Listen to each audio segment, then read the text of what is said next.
suban al tren de las emociones. Hoy vamos a aprender de este momento que tenemos y cómo manejarlo. Todos a bordo, primera parada, la estación de la alegría. Aquí todo está lleno de risas y baile. Alegría es reír, es brincar, es cantar. Cuando sientas felicidad, ponte a bailar. Manos arriba, manos al sol. Gira, gira como un caracol.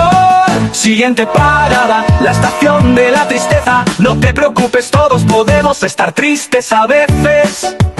Si triste estás no pasa nada. Llora un poquito, es como el agua.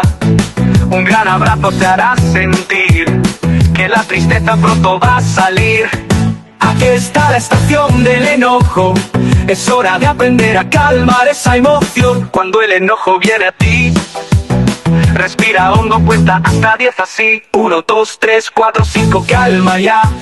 6, 7, 8, 9, 10, sonríe más. Última parada, la estación de la alegría.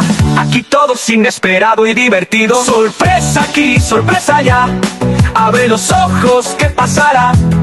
Un conejo brinca, un truco hará. La sorpresa siempre te hará soñar. Gracias por viajar en el tren de las emociones. Recuerda, cada emoción es importante y aprender a manejarlas nos hace felices. Alegría, tristeza, enojo y sorpresa. Todas las emociones son una pieza.